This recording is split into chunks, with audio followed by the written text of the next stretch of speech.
ನಮಸ್ತೆ ಎಲ್ಲರೂ ಹೇಗಿದ್ದೀರಾ? ಹೋಪ್ ಎಲ್ಲರೂ ಚೆನ್ನಾಗಿದ್ದೀರಾ ಅಂತ ಭಾವಿಸ್ತೀನಿ.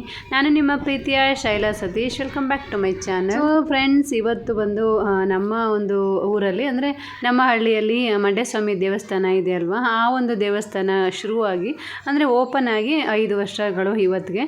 ಹಂಗಾಗಿ ಈ ಒಂದು ದೇವಸ್ಥಾನ ತುಂಬಾ ಗ್ರ್ಯಾಂಡ್ ಆಗಿ ಅಂದರೆ ಕಂದಾಯ ಎಲ್ಲ ತರಿಸಿ ಪೂಜೆ ಎಲ್ಲ ಮಾಡಿ, ಹಾಗೆಯೇ ಸುತ್ತಮುತ್ತ ಬರುವಂತಹ ಒಂದು ಭಕ್ತಾದಿಗಳಿಗೆಲ್ಲರಿಗೂ ಊಟ ಎಲ್ಲ ಅರೇಂಜ್ ಅಲ್ಲೇ ಮಾಡಿದರು. ಹಾಗಾಗಿ ಎಲ್ಲರೂ ಹೋಗಿದ್ವಿ. ನಮ್ಮ ಊರಲ್ಲಿ ಕಂದಾಯ ಅಂದರೆ ಒಂದು ಅಪಾರವಾದ ಭಕ್ತಿ. ಯಾರೇ ಆಗಲಿ ಕಂದಾಯ ಊರವ್ರಿಗೆ ತುಂಬಾ ಗೌರವ ಕೊಡ್ತಾರೆ. ಹಾಗೆಯೇ ಕಂದಾಯದ ಮುಟ್ಲಿಕ್ಕೂ ಕೂಡ ಹೆದರ್ತಾರೆ. ಆ ರೀತಿ ಒಂದು ಸಂಪ್ರದಾಯ ನಮ್ಮ ಕಡೆ. ನಮ್ಮ ಊರಲ್ಲಿ ಯಾರೂ ಕಂದಾಯ ಎಲ್ಲ ಹೊರಲ್ಲ. ನಮ್ಮ ಯಜಮಾನರು ಹಾಗೆಯೇ ನಮ್ಮ ಅಣ್ಣ ತಮ್ಮದರೆಲ್ಲ ಏನಿದ್ದಾರೆ ಅವ್ರುಗಳು ಮಾತ್ರನೇ ಕಂದಾಯನ ಹೊರುವಂಥದ್ದು. ಅಂದರೆ ಯಾರೆಲ್ಲ ನೀಲ್ಗಾರರಾಗಿರ್ತಾರೆ ಅವರು ಮಾತ್ರ ಕಂದಾಯನ ಹೊತ್ಕೊಂಡು ಬಂದು ಮೆರವಣಿಗೆ ಎಲ್ಲ ಮಾಡಬೇಕು ಈ ರೀತಿ. ಸೊ ಆ ಒಂದು ಫಂಕ್ಷನ್ ಹೇಗೆಲ್ಲ ಆಯಿತು ಅಂತ ನೋಡೋಣ ಬನ್ನಿ.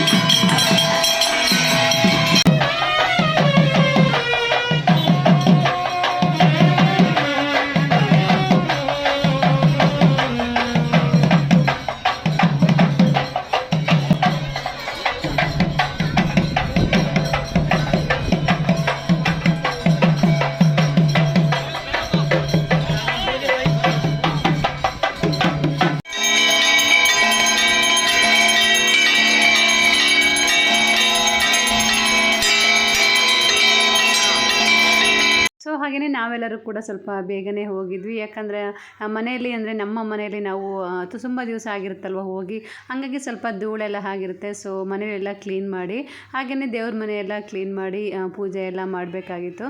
ಹಾಗಾಗಿ ಸ್ವಲ್ಪ ಬೇಗನೆ ಹೋಗಿದ್ವಿ. ಸೊ ಸ್ನಾನ ಎಲ್ಲ ಮುಗಿಸಿ ಪೂಜೆ ಎಲ್ಲ ಮಾಡಿದ್ವಿ. ಸೊ ನಾವು ಸಿಟಿ ಹೋಗಿದ್ರು ಕೂಡ ನಾವು ಬೆಳೆದಂತಹ ಹಳ್ಳಿ ಆಗಿರ್ಬೋದು, ನಮ್ಮ ಒಂದು ಪದ್ಧತಿಗಳೇನಿದೆ ಅದನ್ನು ಯಾವುದನ್ನು ಮರೆಯೋ ಆಗಿಲ್ಲ. ಹಾಗೆಯೇ ಹಳ್ಳಿಲಿ ನಾವು ಯಾವುದೇ ರೀತಿ ಪೂಜೆ ಎಲ್ಲ ಮಾಡಬೇಕು ಅದನ್ನು ಕೂಡ ತಪ್ಪಿಸೋ ಆಗಿಲ್ಲ. ಹಾಗಾಗಿ ಅಲ್ಲೂ ಕೂಡ ಹೋಗಿ ಏನೆಲ್ಲ ಮಾಡಬೇಕು ನಾವು ಕ್ಲೀನ್ ಎಲ್ಲ ಮಾಡಿ ಪೂಜೆ ಎಲ್ಲ ಮಾಡ್ತೀವಿ.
ಸುತ್ತ ಎಲ್ಲ ಮೆರವಣಿಗೆ ಎಲ್ಲ ಮಾಡಿಸಿ ಆನಂತರ ದೇವಸ್ಥಾನದ ಹತ್ರಕ್ಕೆ ಬರುತ್ತೆ ಕಂದಾಯ. ಆ ಒಂದು ಟೈಮಲ್ಲಿ ಮಂಗಳಾರತಿ ಎಲ್ಲ ದೇವರಿಗೆ ಆರತಿ ಎಲ್ಲ ಬೆಳಗಿ ಒಳಗಡೆಗೆ ಎತ್ಕೊಂಡು ಬಂದು ಆ ಕಂದಾಯ ಏನಿದೆ ಅದನ್ನು ತಗೊಂಡು ಬಂದು ಅದರ ಒಂದು ಸ್ಥಾನದಲ್ಲಿ ಇಟ್ಟು ಮತ್ತೆ ಪೂಜೆ ಎಲ್ಲ ಮಾಡ್ತಾರೆ. ಹಾಗೆಯೇ ಯಾರೆಲ್ಲ ಭಕ್ತಾದಿಗಳು ಬಂದಿರ್ತಾರೆ ಅವರಿಗೆಲ್ಲ ಊಟ ಎಲ್ಲ ಹಾಕಿ ಪೂಜೆ ಎಲ್ಲ ಮಾಡಿ ಕಳಿಸ್ತಾರೆ. ಸೊ ಇದಾಗಿತ್ತು ಇವತ್ತಿನ ನನ್ನ ಲಾಗ್. ಐ ಹೋಪ್ ನಿಮಗೆಲ್ಲ ಈ ವಿಡಿಯೋ ಇಷ್ಟ ಆಗಿದೆ ಅಂತ ಭಾವಿಸ್ತೀನಿ. ಇಷ್ಟ ಆಗಿದರೆ ಪ್ಲೀಸ್ ಲೈಕ್ ಮಾಡಿ, ಶೇರ್ ಮಾಡಿ, ಕಮೆಂಟ್ ಮಾಡಿ. ಹಾಗೆಯೇ ಪ್ಲೀಸ್ ಸಬ್ಸ್ಕ್ರೈಬ್ ಮಾಡ್ಕೊಳ್ಳೋದನ್ನು ಮರಿಬೇಡಿ. ಸಿಗೋಣ ಮತ್ತೊಂದು ವೀಡಿಯೋದಲ್ಲಿ. ಅಲ್ಲಿವರೆಗೆ ನನ್ನ ವೀಡಿಯೋಗೋಸ್ಕರ ವೆಯ್ಟ್ ಮಾಡ್ತಾ ಇರ್ತೀರಾ ಅಂತ ಅಂದ್ಕೊಂಡಿದ್ದೀನಿ. ಸೊ ಟಿಲ್ ದ್ಯಾನ್ ಬಾಯ್, ಟೇಕ್ ಕೇರ್.